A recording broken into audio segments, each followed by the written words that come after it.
प्रतापीय कलांचं चित्रकला ही चित्रकला मनुष्यांशी बोलत असते असं म्हणतात, पण मला तर वाटतं सर्वांची काही चित्रकला बोलत नाही.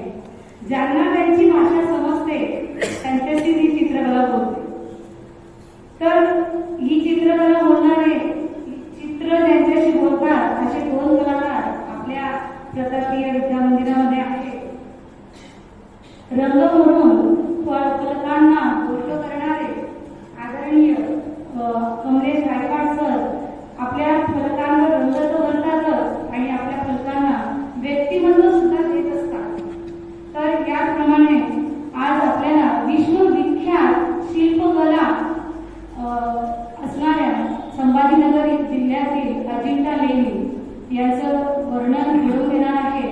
तर आपण जाऊया कमलेश गायकवाड सरांसोबत अजिंठा येथे त्या कलाकाराच्या नजरेतून अजिंठा लेणी समजून घ्यायला.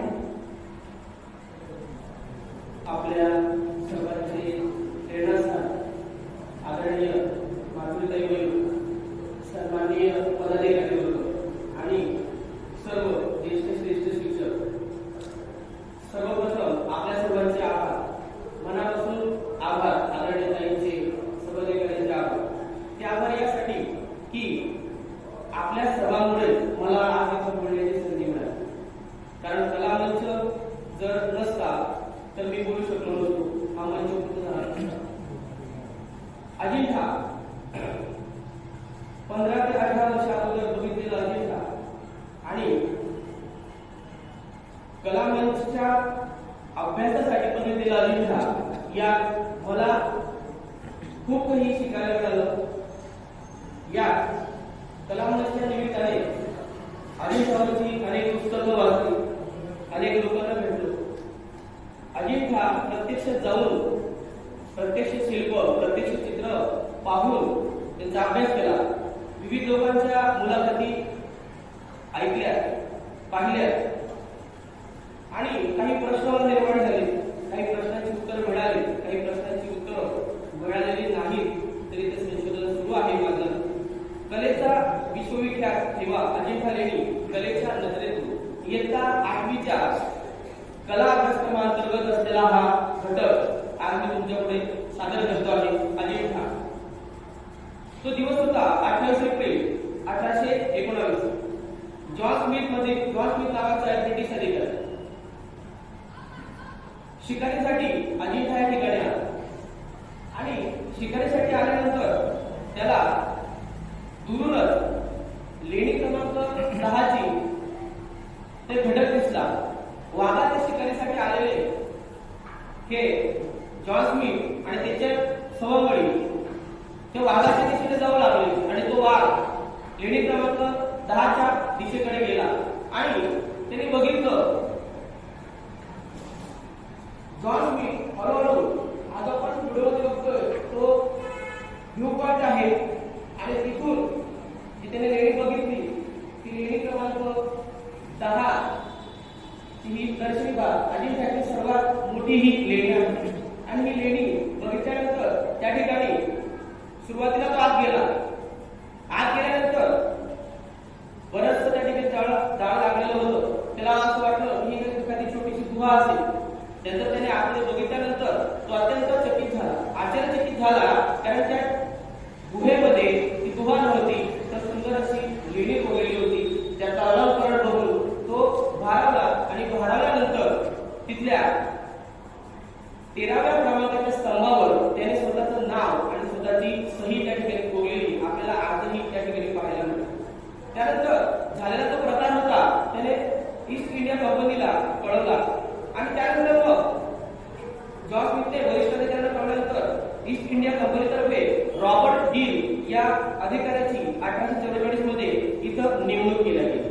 मग रॉबर्ट गिल यांची नेमणूक केल्यानंतर रॉबर्ट गिल हा व्यक्ती मिलिटरीचा जरी होता पण तरी तो उत्तम चित्रकार होता. रॉबर्टने 18 वर्षामध्ये एकूण 30 चित्र काढली. त्यातली 25 चित्र लंडन येथील क्रिस्टल पॅलेस येथील म्युझियम मध्ये 1866 साली बनवण्यात आली. त्यानंतर आता पाहूया आपण अजिंठा हे नाव. अजिंठा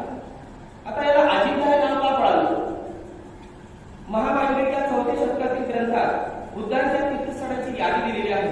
त्या यादीमध्ये अंजित जय नावाचे गाव आहे आणि ते अंजित जय नावाचं गाव म्हणजे अजिंठा असावं असं काही तज्ञांचं मत आहे.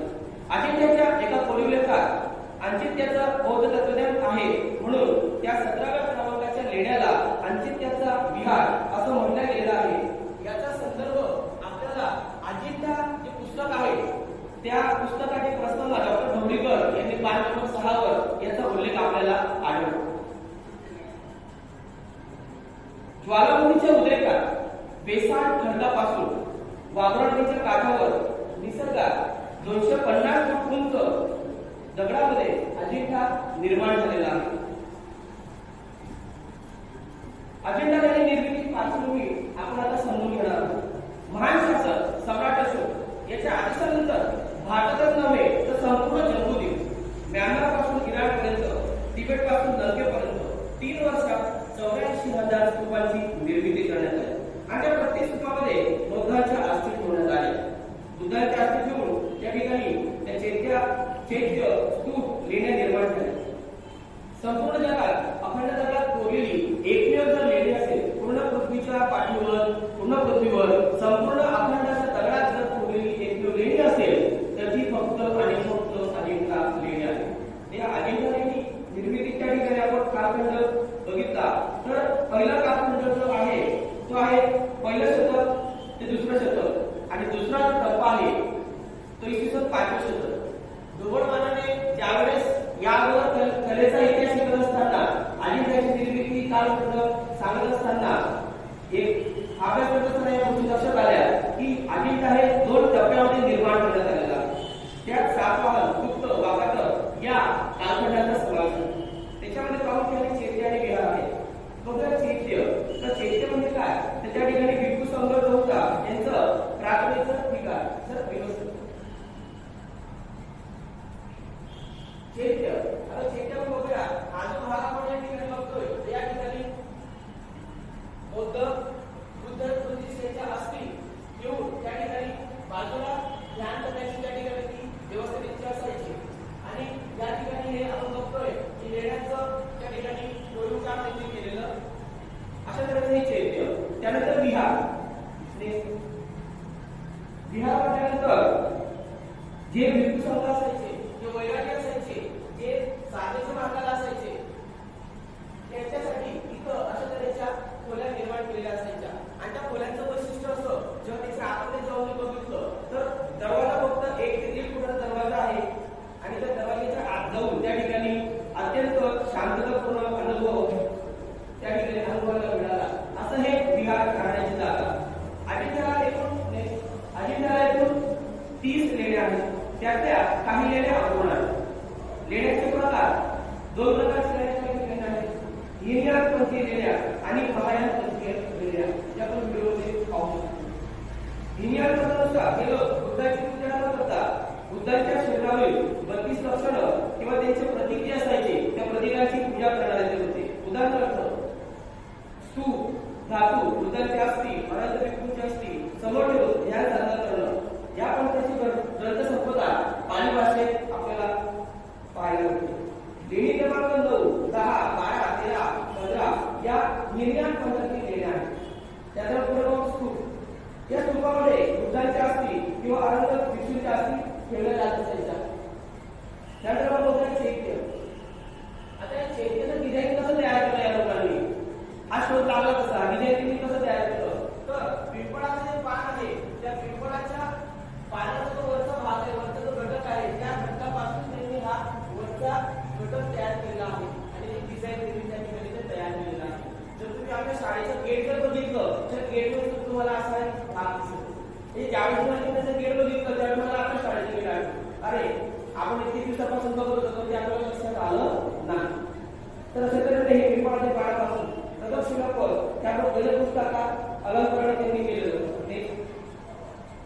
तर याच्यामध्ये अजिंठा क्रमांकाची 9ची लेणी.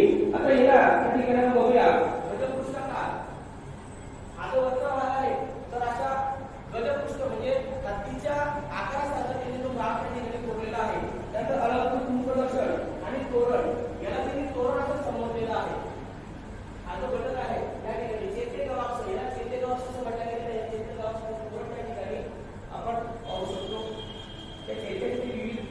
ठिकाणी आहे.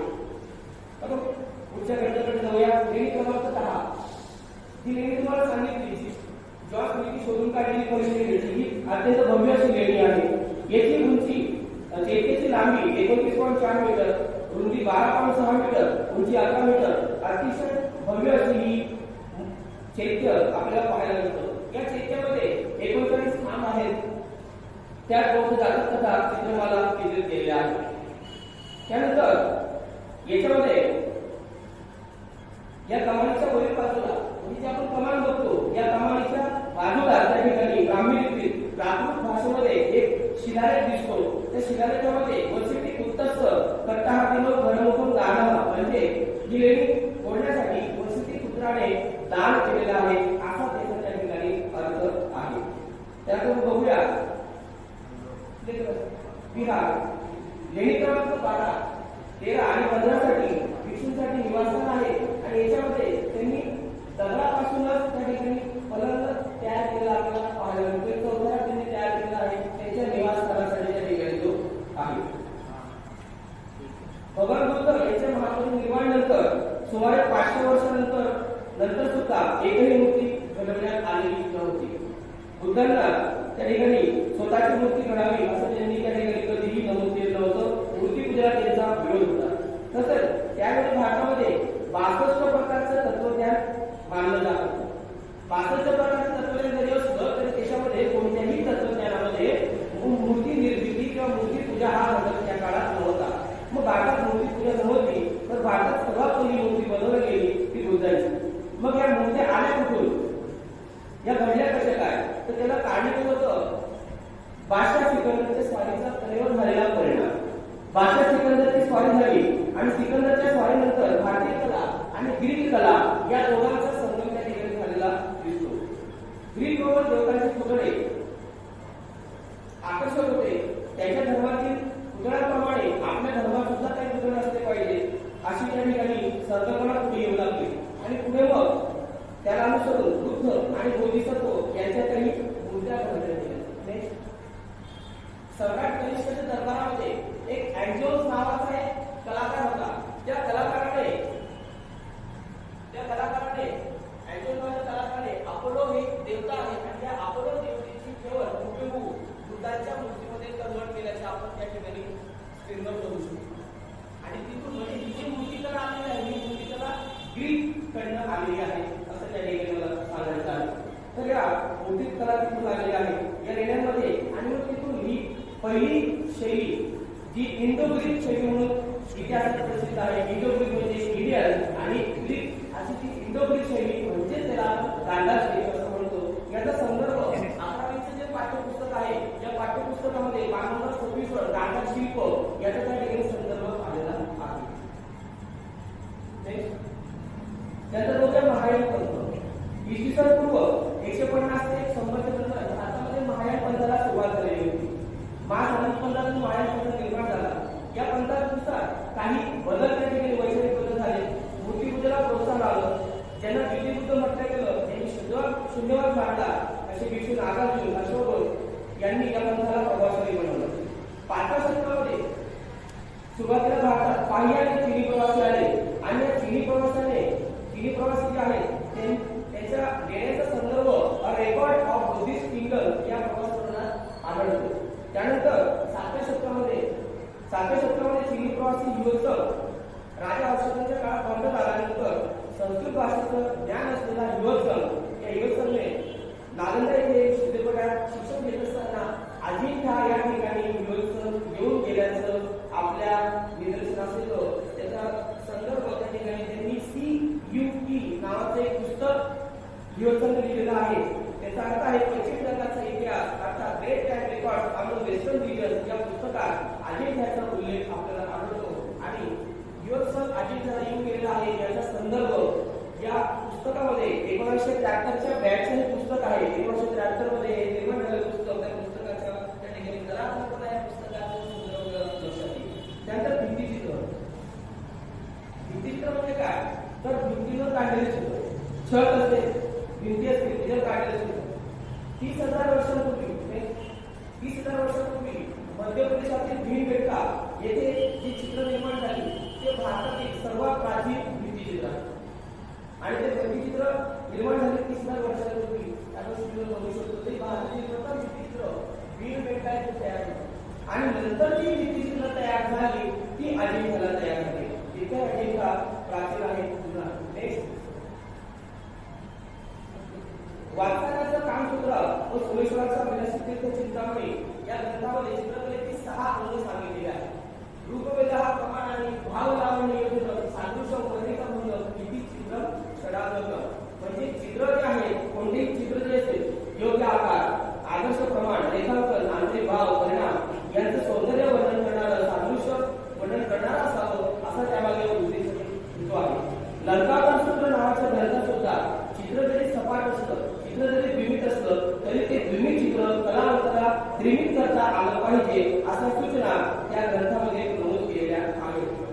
अजिंठ्य चित्रामध्ये या सर्व गोष्टींचा उल्लेख आहे.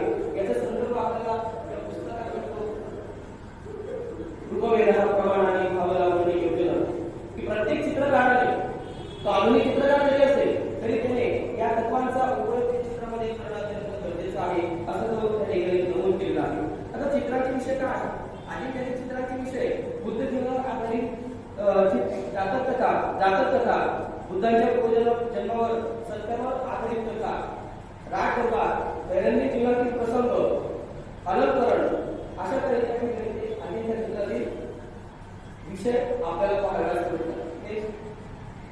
आता अजिंठ्याची जी चित्र पद्धती आहे ती फ्रेस्को पद्धतीची आहे की ट्रेपा पद्धतीची आहे याच्यामध्ये त्या ठिकाणी आजही इतिहासकारांमध्ये कला समीक्षकांमध्ये त्या ठिकाणी एकमत नाहीये. काही तज्ञांचं मत आहे की फ्रेस्को पद्धतीची आहे, काही तज्ञांचं मत आहे की ट्रेपा पद्धतीची आहे, काही तज्ञांचं मत आहे की त्या ठिकाणी फ्रेस्को आहे आणि सोबतच ड्राय ट्रेपा पद्धतीने तिसरी पद्धत अजिंठ्यामध्ये निर्माण केली गेली आहे असं काही तज्ञांचं त्या ठिकाणी मत आहे. मग फ्रेस्को पद्धत म्हणजे काय तर थोडक्यात पाहूया. चित्र निर्माण करण्याच्या अगोदर फक्त ही भिंत आहे त्याला चित्र निर्माण करायचं आहे.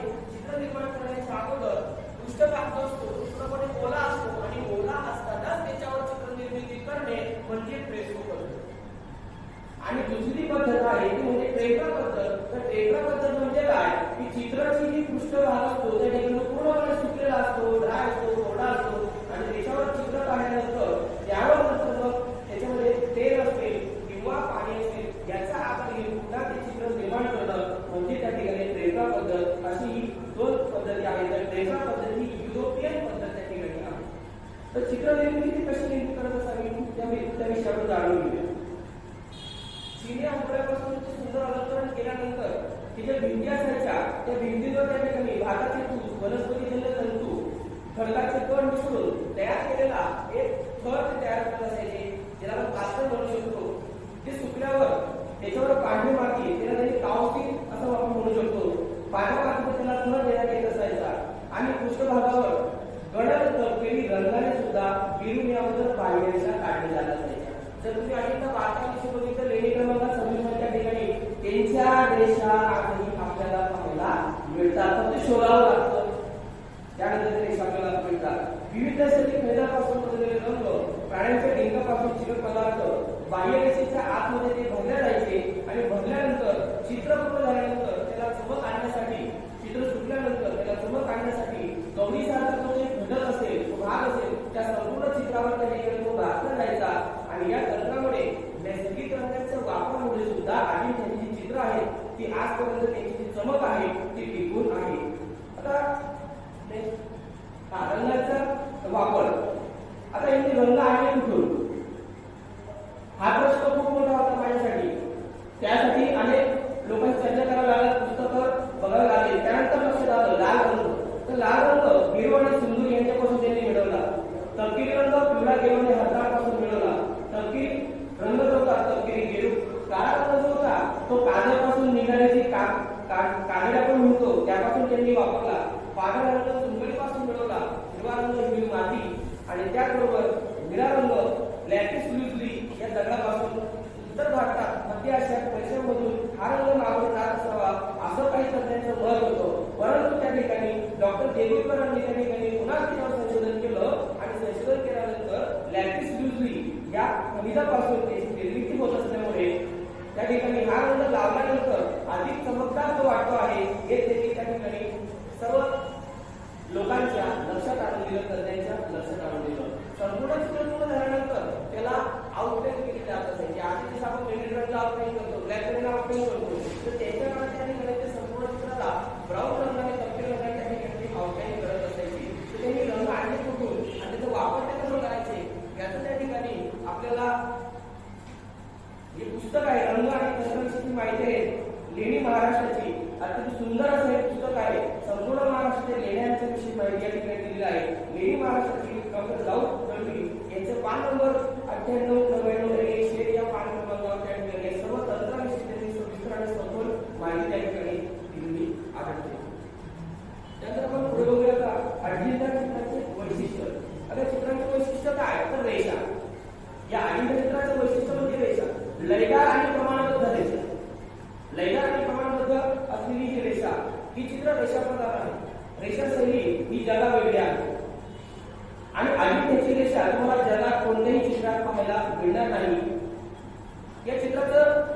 असं की ही चित्र वास्तववादी नाहीये, पण कलात्मक सौंदर्य या चित्रामध्ये आपल्याला पाहायला मिळतं. आणि सर्वात महत्वाचं की या चित्रामध्ये गोऱ्या रंगाला महत्व देण्यात आलेलं नाहीये. चित्रामध्ये बुद्धांची प्रतिमा दाखवायची असेल तर प्रमाणाने बुद्धांची प्रतिमा ही प्रमाणाने मोठी दाखवलेली आहे. त्याला सांकेतिक भाषेतील चित्रपद्धती असं आपण म्हणू शकतो. आणि सर्वात महत्वाचं माणूस हा केंद्रबिंदू त्या ठिकाणी माणूस त्या कलाकारांनी चित्र निर्माण केले आहे. आणि त्या चित्रकारांविषयी सांगू इच्छितो, त्या शिल्पकारांविषयी सांगू इच्छितो की त्यांनी चित्र निर्माण केली, शिल्प निर्माण केली. या काळामध्ये फक्त चिनी आठवड्याचा शोध लागलेला असताना एक सुंदर अलंकरण त्या लोकांनी तयार केलं, परंतु त्या कलावंताचं त्या कलाकाराचं कुठेही नाव आपल्याला मिळत नाही. मग त्यांच्या मनाचा मोठेपणा किती मोठा म्हणावा,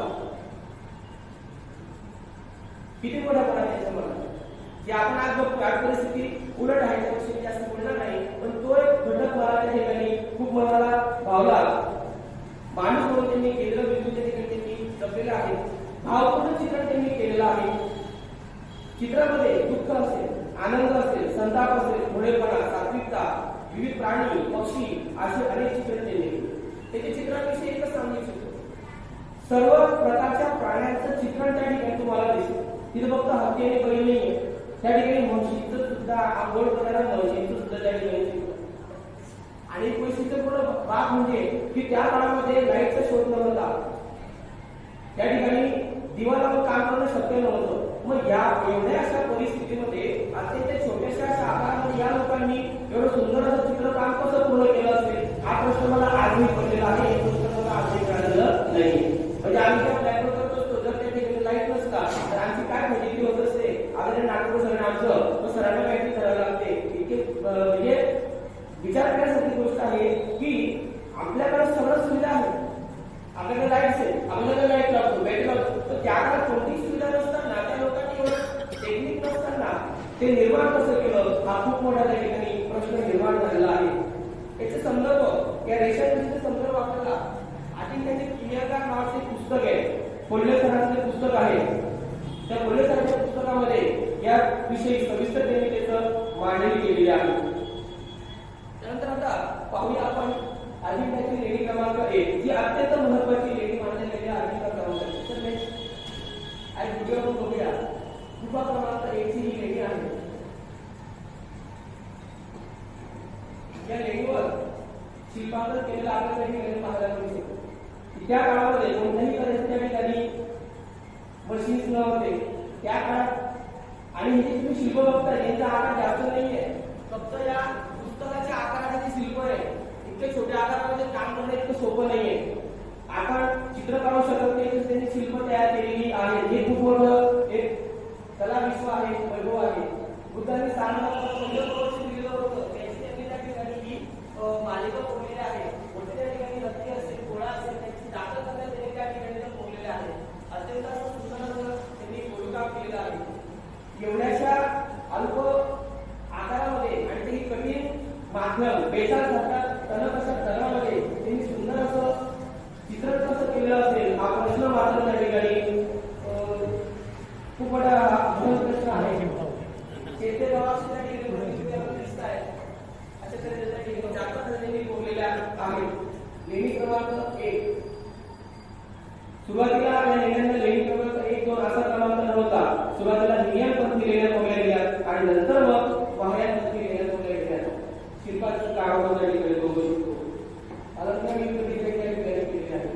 नेक्स्ट आता चित्रांच्या ठिकाणी अजिंठ्याचं ओळखलं गेलं. तिथं अजिंठा वेगवेगळ्या गोष्टीसाठी ओळखलं गेलं. त्या ठिकाणी रहस्यमय अजिंठा वेगळ्या बाकीसाठी ओळखलं गेलं. परंतु सर्वात जास्त जर प्रसिद्ध कोणतं चित्र असेल तर पद्मपाणी बोधिसत्वाचं चित्र आहे. मग असं काय आहे या चित्रामध्ये की ते पद्मपाणी बोधिसत्व आणि हा जो सिंबल आहे हा सिंबल त्या ठिकाणी अजिंठ्याचं सिंबल म्हणून तर आहे, पण एक जगाची वेगळी ओळख त्या ठिकाणी आहे.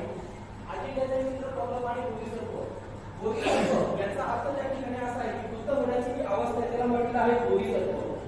तर बोधी म्हणजे लोककल्याणाचं तत्वज्ञान आणि सत्व म्हणजे त्या ज्ञानासाठी प्रयत्न करणारा म्हणजे बोधिसत्व. हे चित्र 9.5 फूट उंचीच्या अशा भिंतीवर त्या ठिकाणी तयार केलेलं आहे. मस्तकात राजमुकुट त्या ठिकाणी दिसतोय. भुवयाच्या आहे दक्षभूती भुवया आणि यज्ञोपवी त्या ठिकाणी आपल्याला दिसतोय. या ठिकाणी ते आपल्याला दिसत आहे की यज्ञोपवी म्हणजे काय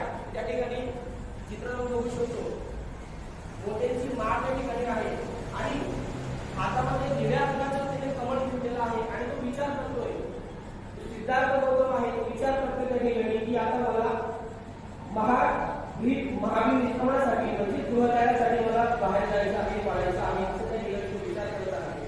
मग गृहपरित्याग का केला होता? सत्याच्या शोधासाठी, दुःखाच्या निर्वाणासाठी, यासाठी तो विचार करत आहे. आणि त्याने विचार केल्यानंतर त्या ठिकाणी वरती इंद्र असेल, आकाश संचलित गंधर्व असतील, अप्सरा असतील, इंद्र असेल, त्या ठिकाणी ते भरपूर गोष्टी करत आहे. अशा आशयाचे त्या ठिकाणी चित्र जलप्रसिद्ध चित्र त्या ठिकाणी आपल्याला पाहायला मिळतं. आणि मुकुटावर जे अलंकार आहेत, आता ज्यावेळेस ते चित्र बघितले त्या ठिकाणी समोरून लाईट दिल्यानंतर या चित्रामध्ये हे चित्र आकर्षक वाटत आहे, परंतु ज्यावेळेस या चित्रावर किंवा बॅटरी घेऊन जेव्हा आपण काढून जेव्हा त्याच्यावर फोकस करतोय, काढून फोकस केल्यानंतर तो मुकुट किंवा ते बांगडे असेल किंवा तो पुढे येतं की काय असं 3 डायमेन्शनल पेंटिंग त्या ठिकाणी आपल्याला पाहायला मिळतं. आणि या बऱ्याचशा गोष्टी जेव्हा त्या ठिकाणी असलेले जे सिक्युरिटी गार्ड होते त्याची जेव्हा मी बऱ्याचशा गोष्टी केल्या, चर्चा केली, बऱ्याच वेळ त्याच्याशी हितगुज केली, त्या हितगुज केल्यानंतर त्या गोष्टी त्या ठिकाणी माझ्या लक्षात आल्या. नेक्स्ट पुढचं चित्र आपण पाहूया. वज्रपाणी भूमी शकतो. हे चित्र सुद्धा अत्यंत सुंदर असं त्या ठिकाणी चित्र आहे.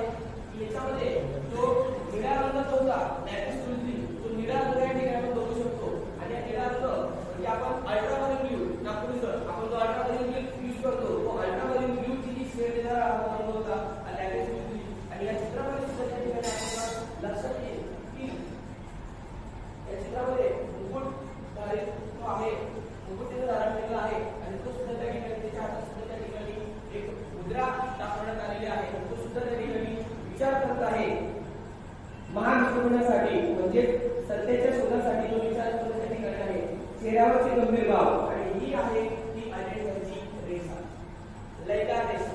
आणि ती रेषा इतकी पॉवरफुल आहे की अजिंठ्याची रेषा बघितल्यानंतर आता माझी रेषा बदलायला सुरुवात झालेली आहे असं मला म्हणजे अतिशयोक्तीने म्हणजे रेषा पाहून पाहून त्या ठिकाणी माझी रेषा बदलायला सुरुवात झाली आहे. त्या सुंदरांनी म्हणजे काय वेगळे चालू आहे. नेक्स्ट पुढचं आहे चित्र मार्गविजय. आता मार्गविजय हे चित्र आहे. पद्मासनात बसलेले बुद्ध, याच्यावर त्या ठिकाणी मार्ग सोडणे आक्रमण त्या ठिकाणी केलेलं आहे. आता मार्ग म्हणजे काय? तो मार्ग आपल्या सर्वांजवळ आहे. तो मार्ग म्हणजे काय? तर आपल्यातील मानसिक विकार, उदाहरणार्थ राग, मोह, भय, भीती, चिंता, वासना, हे सर्व काय आहे तर त्या ठिकाणी ते विकार आहे. आता एखादा चांगला विचार आपल्या मनात येतो की मला दुसऱ्याला मदत करायची, दान करायचं, मदत करायची, पण लगेच आपला दुसरा विचार आपल्याला मनात येतो, माझं आर्थिक नुकसान झालं तर माझ्या आईने कोणी समजलं कशाला करायचं, तो होता त्या आवश्यक. मग आता दुसरा विचार आहे तो म्हणजे हा विचार म्हणजे काय? तो म्हणजे मार्ग. आणि हा मार्ग जो आहे हा आपल्याला रोज सतत असतो. बघा प्रत्येक तासाला किंवा मीच का, मलाच का, मीच का, तो म्हणजे मार्ग आहे असं आपण त्या ठिकाणी समजायला पाहिजे. त्याचं बघूया का? तर मार्ग ना या चित्रामध्ये बुद्ध त्या ठिकाणी ज्ञान साधलेला बसलेला आहे. बसलेला असलेल्या ठिकाणी जी मार्ग आहे, पृथ्वीचे जे क्षेत्र आहे पूर्ण मार्ग असं वाटतं गेलं. मार्ग त्या ठिकाणी बुद्ध आक्रमण करत आहे आणि त्याला सपोर्ट करण्यासाठी त्या ठिकाणी मार्गचे जे 2 कन्या आहेत त्या सुद्धा त्या ठिकाणी त्याला डोबवण्याचा प्रयत्न करत आहेत. आणि अशी प्रयत्न सुद्धा असतो त्या ठिकाणी बुद्ध माघार घेत नाहीये. आणि म्हणून त्या ठिकाणी शेवटी त्या मार्ग त्याला माघार घेते आणि त्या ठिकाणी त्याला प्रश्न विचारला जातो की तू माघार का घेत नाहीये. तर त्यावेळेस तू या पदाला त्या ठिकाणी पात्र नाहीये. त्यावेळेस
चित्र आहे तिथे जातक कथेमध्ये त्या ठिकाणी जातक कथेमध्ये जातक कथेमध्ये चित्र आहे आणि जातक कथेमध्ये त्या ठिकाणी तो महाजनत्व आहे तो सुद्धा बोधिसत्व आहे आणि जातक कथेमध्ये त्या ठिकाणी महाजनत्व तो बोधिसत्व आहे आणि त्याला संसारात रस वाटत नाही त्या ठिकाणी मृत्यू सुरू आहे आणि मृत्यू सुरू असताना त्या ठिकाणी त्याला रस वाटत नाही अशा असलेले चित्र आहे आणि हे सुद्धा एक बरोबरचे चित्र आहे जो महाजनक आहे हा ग्रह वाचनालय आहे तर हा ग्रह वाचनालय आहे की एवढं सुंदर नृत्य सुरू असताना हा महाजनक का लक्ष देत नाहीये याचं मन आपल्याकडे का लागत नाहीये अशा विचारबंध तो त्या ठिकाणी झालेला आहे आणि त्याच्या हाताची जी गती आहे ती कमी झालेली आहे अशा आशेचे त्या ठिकाणी चित्र आहे नेक्स्ट त्यानंतर शिल्प आहे आधीच्या क्रमांकाच्या रेडी क्रमांक 1 मध्ये त्या ठिकाणी उजव्या बाजूला शिल्प आहे या शिल्पाचं वैशिष्ट्य असं आहे की याचं तोड एक आहे चेहरा एक आहे आणि त्याचे शरीर मात्र 4 आहे जर तुम्ही बघितलं इकडून बघितलं तर एक खालीवर घातलेलं ते शिल्प वाटतं आणि त्या आपल्याला घरी जातं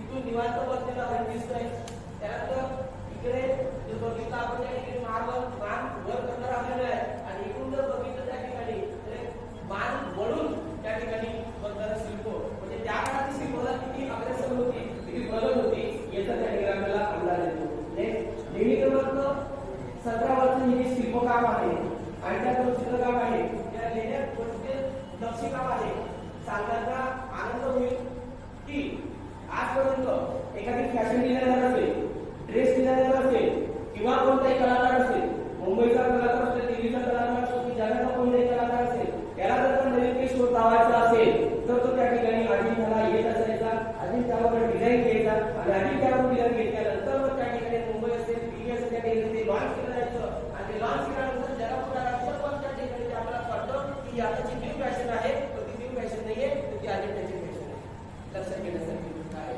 आणि त्याचबरोबर या छताचं वैशिष्ट्य असं आहे की छताचं वैशिष्ट्य असं की जसं एखादा मंडप असतो त्या मंडपाला जेव्हा हवा येते हवा आल्यानंतर त्या ठिकाणी तो मंडप भरतो हवेचा आभास होतो हे ज्या वेळेस आपण तो मंडप बघतो ती चित्र त्यावेळेस आपण बघतो त्यावेळेस तो मंडप बनत आहे दगडामध्ये एवढं उत्कृष्ट शिल्पकामाने चित्रकाम लोकांनी करून ठेवलेलं आपल्याला पाहायला मिळतो आणि त्याचबरोबर तिथं जी काही शिल्प आहे जी काही चित्र आहे एक वैशिष्ट्यपूर्ण गोष्ट अशी की समजा त्या ठिकाणी एक शिल्प आहे एक चित्र त्या ठिकाणी त्यांनी कोण तयार करत आहे हातचे चित्र आहे एका माळ म्हणजे क्रोधित झालेला पहिला चित्र त्या ठिकाणी आहे तो धावतोय तरी असं चित्र आहे त्या चित्राचे वैशिष्ट्य असं की चित्र एकाच ठिकाणी आहे आणि तुम्ही लेण्याच्या कोणत्याही कोपऱ्यात तिथे बघितलं तर तुम्हाला असं वाटतं चित्र आपल्याकडे येतं म्हणजे ही 3D पेंटिंगची टेक्निक आहे ती टेक्निक त्या लोकांनी त्या ठिकाणी वापरलेली होती म्हणजे एवढा प्रगत त्या काळात सुद्धा होते मी सुद्धा आधी प्रसिद्ध चित्र आहे लेणी क्रमांक 17 आधी त्यांच्या आसारा नावाचं चित्र नेक्स्ट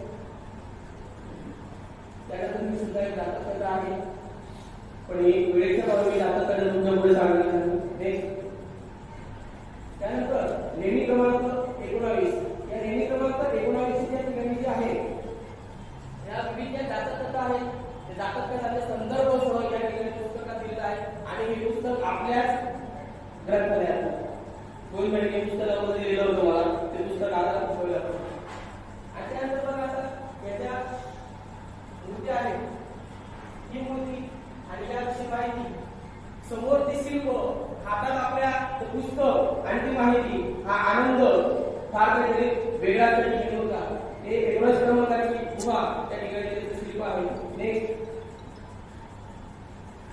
लेणी क्रमांक 26 मधील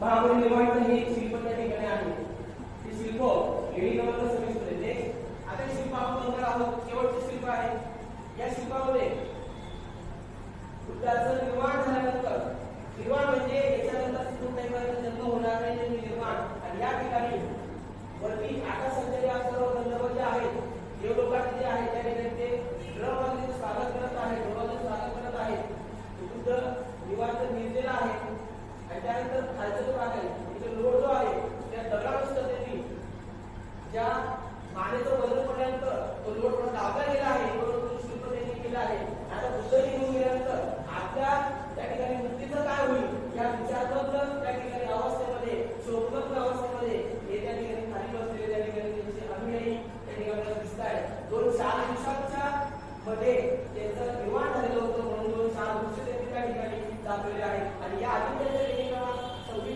मध्ये या ठिकाणी अजिंक्यमध्ये सर्वात लहान मूर्ती ही याच लेण्यामध्ये आहे आणि सर्वात लहान मूर्ती म्हणजे फक्त एवढी मूर्ती सुद्धा याच लेण्यामध्ये त्या लेण्यामध्ये पाहायला मिळतं. तर बघू शकतो त्या ठिकाणी आकाश संचारी यक्ष गंधर्व त्या ठिकाणी ढोल वाजवून त्या बुद्धाचं त्या ठिकाणी स्वागत करत आहे आणि बराचशी तुम्हाला बोललो चित्रांच्या रेषा या ठिकाणी दिसतात. तर आपण लालच्या रेषा त्या ठिकाणी बघितलं तर अशा तऱ्हेचं हे महापरिनिर्वाणाचं शिल्प शोभलग्न त्या ठिकाणी झालेले अवस्था.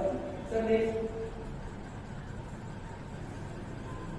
जो त्या ठिकाणी परिसर आहे त्या परिसरामध्ये त्या ठिकाणी असलेलं ते शिल्पवैभव.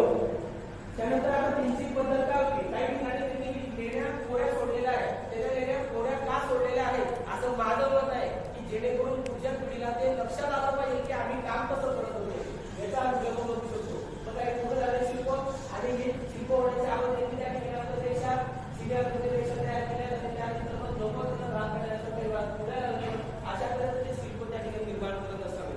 नेक्स्ट अजय खांबावरी यक्ष जे तुम्हाला सांगितलं याच्यात त्या ठिकाणी खांबावरी जो यक्ष आहे हा यक्ष बघितल्यानंतर तुमचं जर ते यक्ष असला तर तुम्ही कोणत्याही कोणातून बघितलं तर तो यक्ष आपल्याकडे बघतोय अशा तऱ्हेचं अशा ठिकाणी आपल्याला चित्र पाहायला मिळतं.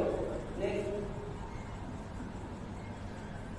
आदरणीय आयोजकांनी मला बोलण्याची संधी दिली आणि माझे पीपीटी बनवण्यासाठी आदरणीय देशले सर, मलिक सर, आदरणीय वागीकर सर, तेजाज सर, सर्व पदाधिकारी वर्ग आणि एवढा अमूल्य वेळ देऊन आदरणीय ताई आणि तुम्ही सर्व थांबले त्याबद्दल तुमचे आभार. तसंच दलित कला महाविद्यालयातील प्राचार्य आदरणीय सुनील पाटील सरांनी मला सर्व तऱ्हेची पुस्तकं एका शब्दावर उपलब्ध करून दिली त्याबद्दल त्यांचेही त्या ठिकाणी आभार व्यक्त करतो. डॉक्टर महेश लाळे सर यांचेही आभार व्यक्त करतो आणि सर्वात खास आभार की ज्या ठिकाणी तुम्ही माझं हे लावलेलं त्या ठिकाणी जे उपक्रम होता याला तुम्ही या ठिकाणी योग्य तऱ्हेने त्या ठिकाणी तुम्ही थांबलात त्याबद्दल मी मनापासून आपले आभार व्यक्त करतो. हे आणि हे जे काही पुस्तक सांगत असताना मांडत असताना जर ते चुकलेलं असेल तर ते माझं आहे आणि जे काही चांगलं आहे ते फक्त अनामी आणि ह्याचे जे कलाकार आहेत त्या कलाकारांचं आहे. धन्यवाद.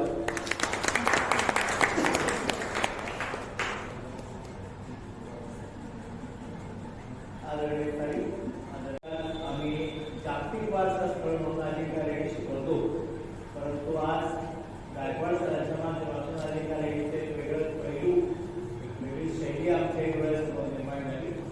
मी यासाठी जो उभा आहे की गेल्या वर्षी साधारण याच कालावधीत ज्या व्यक्तीला आंतरराष्ट्रीय स्तरावरचा जुनू अवॉर्ड मिळाला होता त्या व्यक्तीलाच म्हणजे आदरणीय श्री कमलेश गायकवाड सरांना आजच समता परिषदेमार्फत राज्यस्तरीय गुणवंत शिक्षक पुरस्कार जाहीर झाला आणि तो 28 डिसेंबरला प्राप्त होणार आहे. माझ्या माहितीने समता परिषदेमार्फत दिले जाणारे पुरस्कार हे अर्जाविना असतात. प्रत्येक जिल्ह्यामध्ये आणि विभाग आणि राज्यस्तरावर त्यांची समिती कार्यरत असते. वर्षभर ते या संदर्भाचं अवलोकन करतात आणि विना अर्ज ते पुरस्कार घोषित करतात. आजच्या लोकमतला जो पुरस्कार घोषित झालाय तो 28 डिसेंबरला सरांना प्रदान केला जाणार आहे. मी आदरणीय त्यांना विनंती करतो की आपण पुष्पगुच्छ देऊन आदरणीय कमलेश गायकवाड सरांचं पुरस्कारापूर्वी अभिनंदन आणि कौतुक करावं मी मान्यवर विधानाने आमंत्रित करतो.